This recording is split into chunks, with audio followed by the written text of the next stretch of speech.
Hello everyone, and welcome to the Slightly Scientific Podcast, the only podcast I can find on the internet that is run entirely by 14 to 15-year-olds from Ibstock Play School.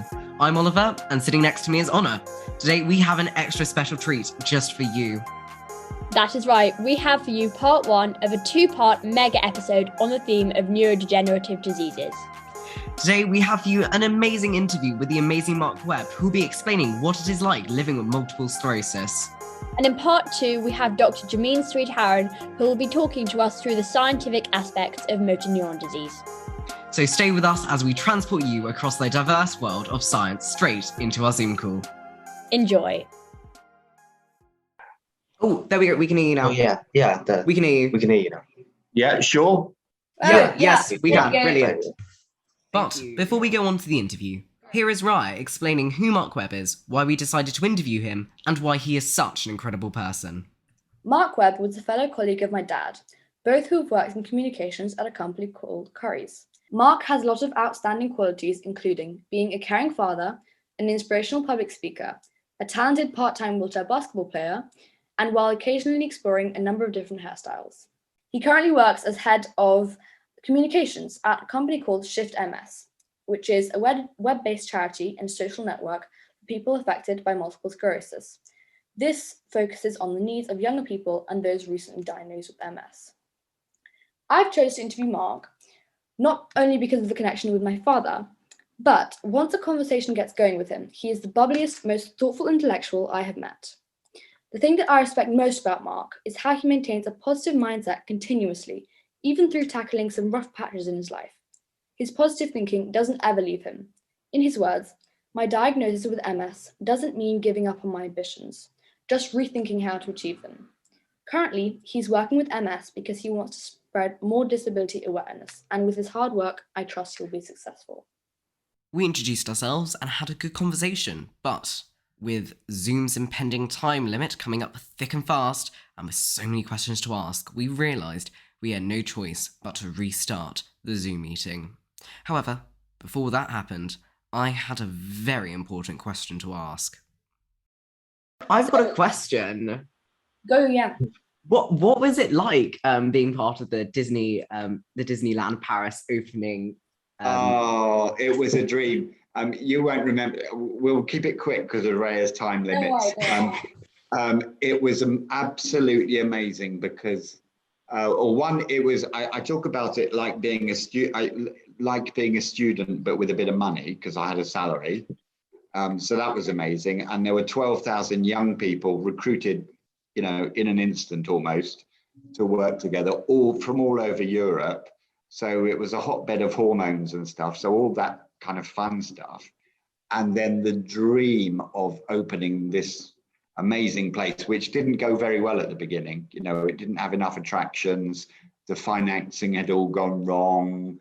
We upset the French because the French didn't like the fact that there was no wine in the restaurants, and the French upset people who expected the American treatment. Oh, there was so much to sort out, but blooming heck, it was just a dream. You felt like you were changing the world, and of course you weren't. You were doing fireworks and roller coasters. And with my urgent question answered, it was finally time to start asking our questions.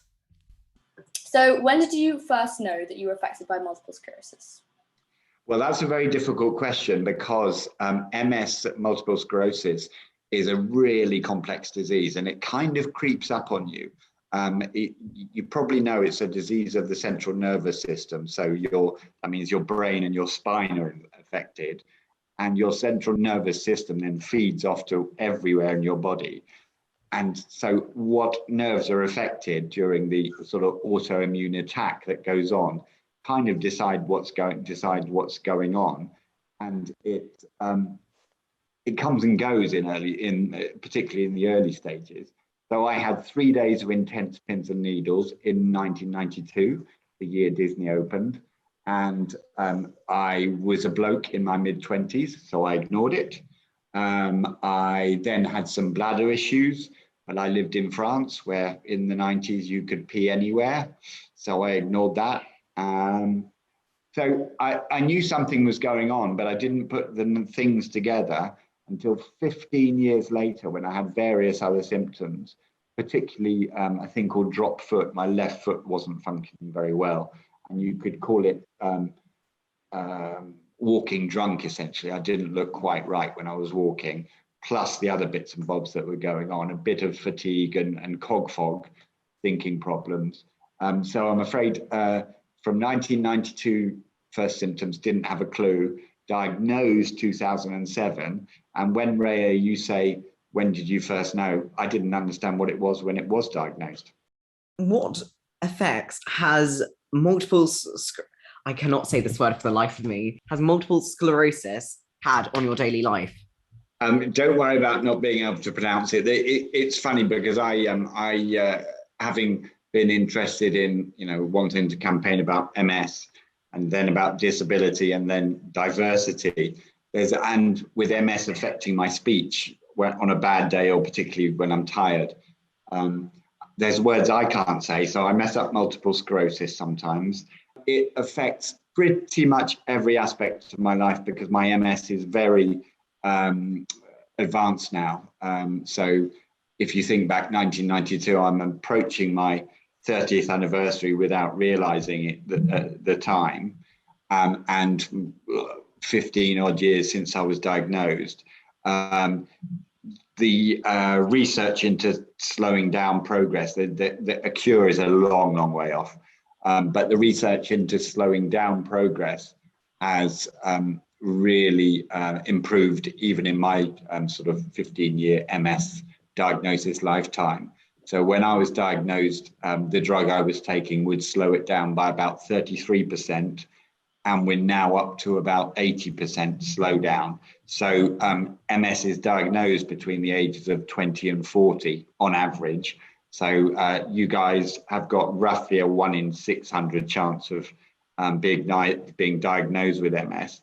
And one of the neurologists I talk to regularly, he's in America, he has this project. He doesn't talk about curing MS anymore. He talks about make MS boring.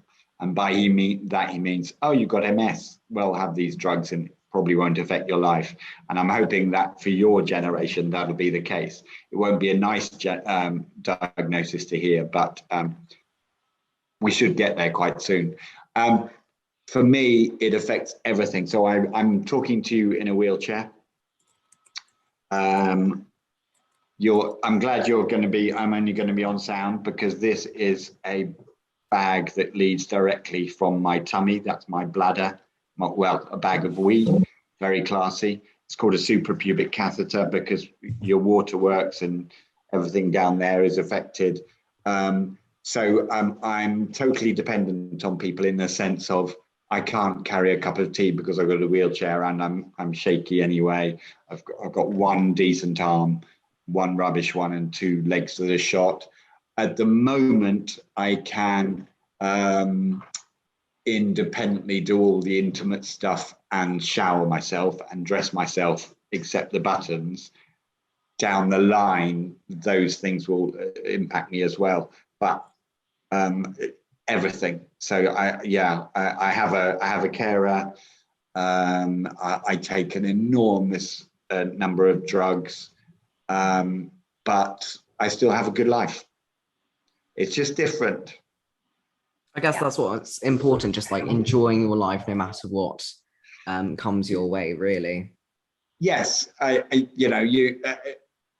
some people out there must have the perfect life, that they go to school. I had the perfect life in kind of what you expect at school. So I was one of those annoying ones. So I was captain of the rugby team at a good school. I breezed through my exams without thinking. I was head boy. I got the girls, blah, blah, blah, blah, blah. It was just one of those annoying gits that, popular, but probably rather smarmy as well. But then things don't work out. So 1992, my MS had sneaked up on me and carried on sneaking up. When I met my wife, within a couple of months of moving in with her, we'd burnt our flat down in Paris. That was cool. And my sister passed away 4 or 5 years ago, whom I was very close to. And those are three horrible things, but you just, the human beings are so resilient. And I've just pivoted, and the charity I work for has this wonderful mantra that I really buy into. I kind of did before I started working for them, but it says a diagnosis with MS, it's any other disease here, a diagnosis with MS doesn't mean giving up on your ambitions. It just means changing your view about how to achieve them. So, for example, I talked about rugby, and obviously I don't play that anymore. I now play wheelchair rugby very badly, but I'm 53 and still playing a contact sport. And if you guys think you're going to be playing a contact sport in your 50s, you're quite unlikely to. So, thanks to MS, I'm playing a contact sport. It's bizarre. How does wheelchair rugby work? Well, it's like dodgems, really. So you can't use your usual wheelchair. It's a very protected metallic thing with sloped out wheels that really take the hits. So it looks incredibly dramatic, and it's noisy and shouty and a bit bonkers. But of course, you've got very varying degrees of disability. And I'm up against, wheelchair rugby is very much, well, it was initiative for those with lower limb issues predominantly. So I'm often up against people with spinal injuries, maybe a car crash or, one of those awful swimming pool incidents or whatever, or people injured in the war, so they lost a limb or whatever. And then there's little old me with a progressive disease tootling around slowly. But the way the sport is designed is there's wheelchairs for the fast dudes. They look a little bit like Dalek wheelchairs. They're quite round, and they whiz past. And I've got a bit of a longer wheelchair. I'm looking at it now, and I'm going to play tomorrow. And I'm there to get in the way of the fast dudes. I love it. It's pretty amazing how you're in a wheelchair, but you're still doing your sports. You're doing your contact sports, and I just think that is just so amazing. Finding a way to enjoy what you like doing. I have two wonderful children. I've got a wonderful wife who's stuck by me. Not everybody does when you're diagnosed, including some friends. That's life. But I was up, in a microlight a couple of weeks ago. I've skydived 3 times. I've just committed today. Ray has probably seen the post on doing another blooming Tough Mudder, which is mad because I am literally a sack of potatoes because I've got one arm. So what use is that in a Tough Mudder? But a team gets me round it, and they all feel rewarded. And I feel a sense of achievement because I've overcome the fear of putting my trust in about 15 people chucking me over stuff. So you just find different ways of running your life. I think we have to remember we're blessed. I'm looking at that. There's a female on this podcast, and there's one country that suddenly stopped females getting education. And much as though we're all in a slightly angry world in the UK, we are still a very prosperous country. COVID has hit us hard, and we're one of the hardest hit countries. But we're getting through it where the countries are suffering. So we're in a prosperous country, and we're privileged, and we need to remember it. What would you say is the biggest struggle with people with multiple sclerosis? Should we just refer to it as MS from now, just to stop us tripping over the word? Yeah. As long as, yes, I'll say multiple sclerosis a couple of times because MS to a lot of people means Microsoft.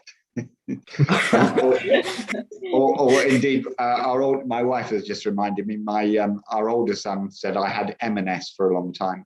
Oh. Which is a rather nicer disease to have, I think.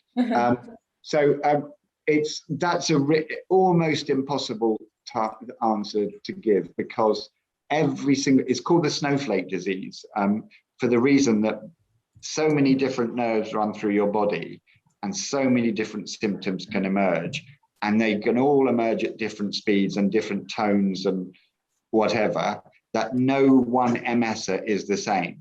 But if I had to say, well, if you had to say a vote, I would suspect most people would say fatigue. There's another disease you may be aware of that's called ME, where you're just constantly tired, and people are sort of telling you you're lazy, but actually it's a genuine disease. And long COVID, some people with long COVID are seeing that. So the fatigue, just getting up on what I call getting up on 20% battery and then going downhill from there during the day, that's really hard. But actually looking at it from an outside view and knowing a lot of people with MS, literally your brain, there's nerves running through all that. And so your thinking and your concentration span and your short-term memory can all be affected, and that they are in my case. And your mood can be affected. So I wonder if really what's toughest is the anxiety and the potential depression. 50% of people with MS will be clinically diagnosed with clinical depression at some point. And there are more suicides with MS than with cancer, for example, and bizarrely than with motor neurone disease, which is the one that really does, if you're diagnosed, you've probably got 3 or 4 years to live from the day of diagnosis. If you follow rugby, Doddy Weir from slightly older my generation is going through it now. There's a rugby league player who's got that, and Stephen Hawking had that, and he was one of the tiny group of people who survived past 3 or 4 years. But we have higher suicide rates than those diseases. It's weird, but I think that's because our brain is affected. I'm fine. You can hear me smiling, and you guys on the podcast can see me smiling. But a lot of people are affected by that anxiety and mood swings. And what would you say to those people who are affected by that anxiety and mood swings? Yeah, that's really hard. I think there are so many. MS is a disease that really takes its own path to an extent. So there are these medications we can take to slow down progress.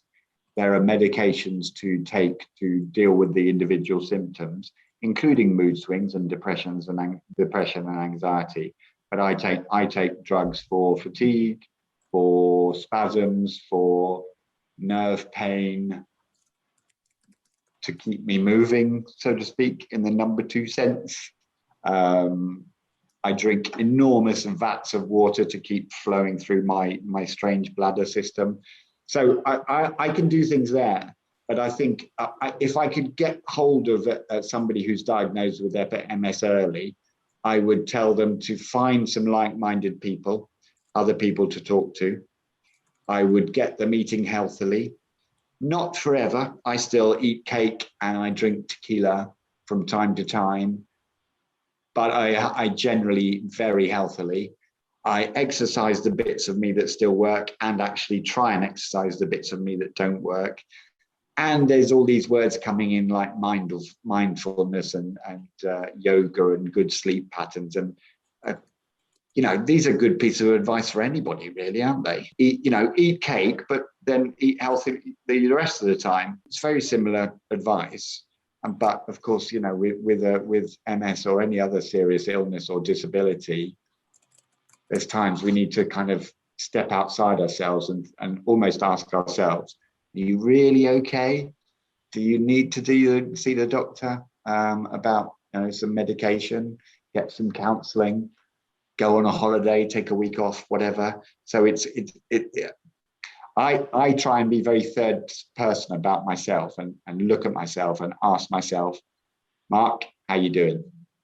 And if I'm not doing all right, I do something about it. You guys are going to have very different anxieties because of what my generation and prior generations have done to this planet. I have some faith, actually, that technology might help. And that's not me falling back on saying, well, I'll keep burning fossil fuel. But I'm kind of, I love what Greta does. And I have faith that the world will sometimes see sense, but that won't stop you guys feeling very anxious about it in the meantime. So, we're all going to have our worries, and you guys are too. And there'll be some brilliant stuff technologically that will help. And in illness terms, there'll be so many treatments that come. I'm going to be quiet now. Yeah, don't worry. Mute myself. Do you think enough awareness has been raised about MS? Sorry, I'm just shaking my head thinking, oh dear, that doesn't translate very well to a podcast. No, there isn't, but it's, we have to raise it.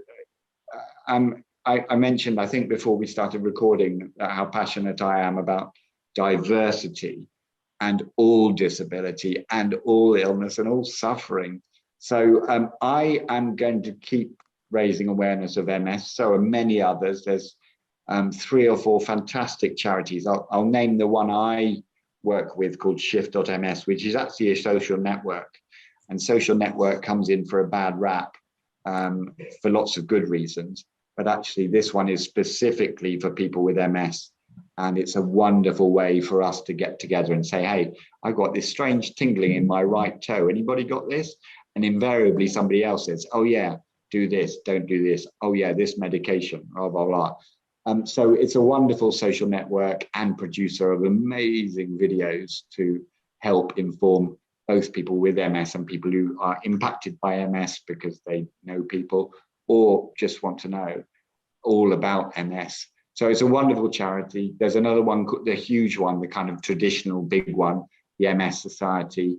There's the MS Trust, which funds MS specialist nurses all over the country to support the neurologists who only have, let's say, 15 minutes, half an hour to see you every 6 months to a year, depending on how ill you are or how quickly your MS is advancing. So there's loads of support, loads of awareness, but no, like I said early on, when I was diagnosed, I didn't have a clue what I had, and therefore went home and consulted Dr. Google and decided, self-diagnosed, I had about 10 minutes to live. So no, there's lots of more work to be done, but at the same time, it's one of many illnesses. Yeah, I mean, yes, it definitely helps when you have a community kind of sticking by you and saying, oh, we're in this together, you have this, oh, I have this as well. How can we, help each other get through it? Yeah, there was a brilliant post on shift.ms very early on in COVID, and we were all being told to stay indoors and, self-distance, face, whatever. I can't remember the first phrases that they came out with.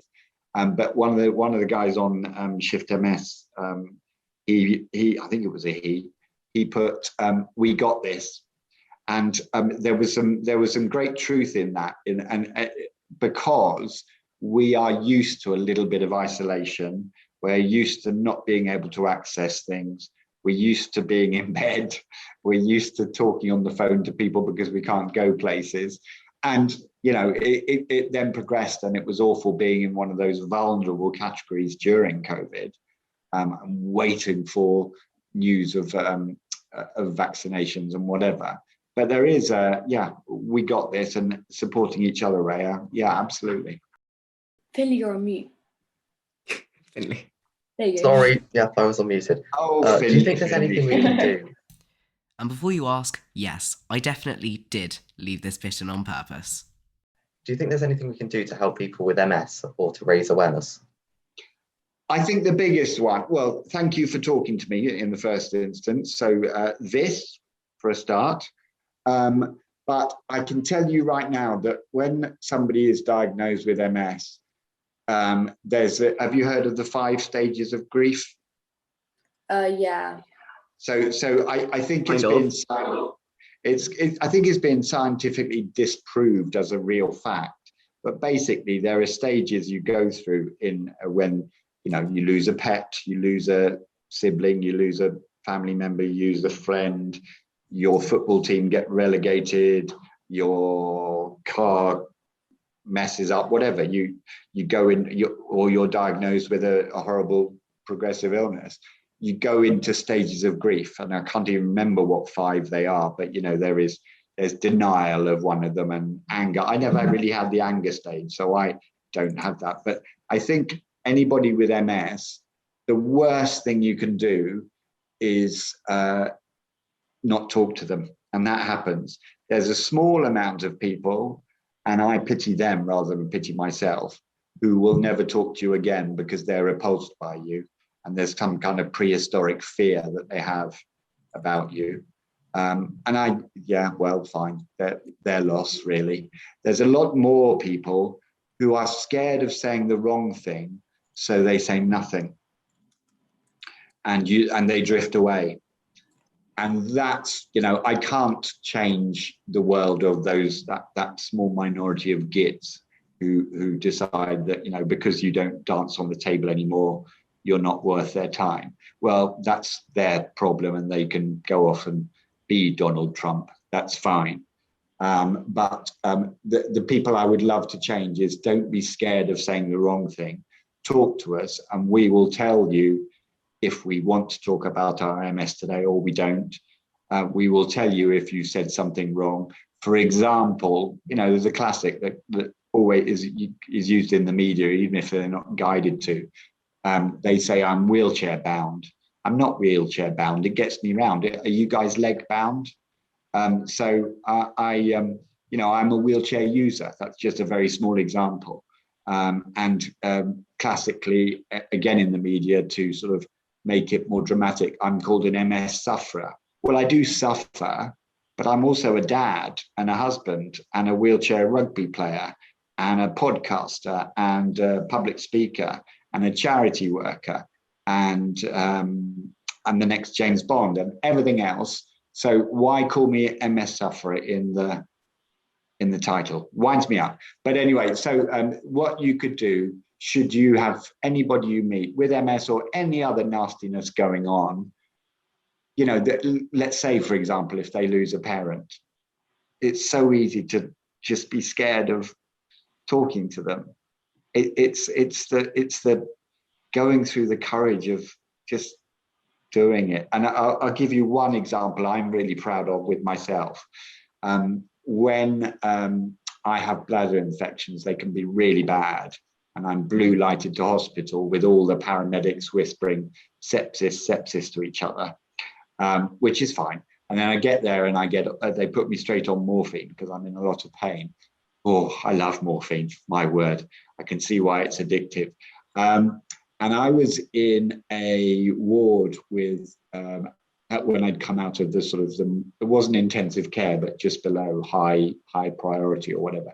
I was in a ward with 3 other men, and all 3 of them were going through cancer diagnoses and cancer treatment. And the man opposite me, he was a East London with a very loud Cockney accent, and the curtains were drawn around him, and with me in hearing distance, he was told he had pancreatic cancer, which is one of the really more unpleasant cancers. He was told nothing more could be done and that he had a few weeks to live. And that was with just a curtain around him 5 meters from me. Now, what I could, and he was howling and he was effing and blinding, who wouldn't? And we'd made a good friendship over that sort of intense 48 hours. What I could have done, because he was waiting then half an hour for his wife to come in, what I could have done, because I was knackered and I was suffering with MS, with a bladder infection because of my MS, I could have pretended to be asleep. And I nearly did. And I sort of bit the bullet and thought, no, sod it. I have to talk to him. I have to let him let it out. And I'm really proud. It wasn't a pleasant half hour while we waited for his wife to come in, but I did the right thing. And those are the people I would love to have a bit more courage. They're not nasty. They're just a bit scared of doing or saying the wrong thing. Yeah, of course. Because, I guess if you never say anything, you don't know what's wrong or right. And of course, if you see people on TV not or on media, anything, not communicating about this, you're not going to be able to be educated about that in the long term. So that's right. So you're not going to learn for the next time, and neither are you going to help them, and they're going to feel more and more isolated. And we can go back to depression and the isolation angles that will happen because they're stuck in a corner, feeling sorry for themselves when they're still the same person as they were the day before diagnosis. So I think if you just plow in and say, look, you're the first person I've met with X. Do you mind is there anything I can do? Do you want to talk about it? Sorry, how do you like to be referred to? Blah, blah, blah. You know, I can't script a conversation I don't know you'll have, but just that openness to chat and that willingness to learn and that admission that you don't know everything. There are 80 autoimmune diseases alone among all the other disabilities and illnesses. So for me to know how to refer to what people are going through, I'd call myself an expert patient. I know lots of the correct language because I campaign in that, but I still don't know everything, and I'm very open about it. You guys will face disability personally or know people, because ultimately 1 in 5 people are disabled in some way. You know, that could be sight, hearing, walking sticks, MS, accidents. It's all out there coming your way, but there'll be things to help you deal with it. Yeah. And if you can be a nicer person with those who you meet who are dealing with it, that's brilliant. If you are confronted with it yourselves, you live in a generation where the world might fall apart, but most things will be cured. That's kind of my take on it at the moment. And there's going to be so many advances coming your way. It'll be amazing. Well, yeah, it's been a pleasure speaking to you. And of course, It's been amazing. Thank you so much. Disabilities all out there, and we can't really stop it. We just have to learn to accept that they're still people. We still have, they still have feelings, and we still have to be educated about them and, learn more so we can make a difference. Yes, and thank you very much for, thank you. And we're human beings, just slightly different, and so I'm normal, but just a bit weird. Well, we're in somewhere. Yeah. Well, exactly. Well, anyway, thank you so much for your time, guys. Thank you. The chat. It's been so interesting, to learn so much more about MS and, your experiences with living with it. Thank you very much. Cheers, guys. Thank you Have so a good much. day. Thank you. Bye. Bye. So there you have it. That's our 36-minute interview with Mark Webb, compressed down into 30 minutes of pure inspiration and his no-nonsense attitude to MS stopping him from getting on with his life. So thank you, Mark Webb, for letting us interview you. It was a fantastic opportunity to learn more about MS and what we can do to help. I hope you enjoyed this episode of the Slightly Scientific podcast. I could have not done it without the entire team's hard work. Special shout-outs to Honor and her research team, including Emma, Charlotte, Matthew, and to Raya for organising the interview with Mark Webb, and to Finley for making me laugh whilst editing because he forgot to unmute himself. Last but not least to Miss Taylor, whom without her continuous support, we would have never come this far as a podcast. You can reach us at The Slightly Sci on Twitter. Part 2 will be coming soon. Have a good day.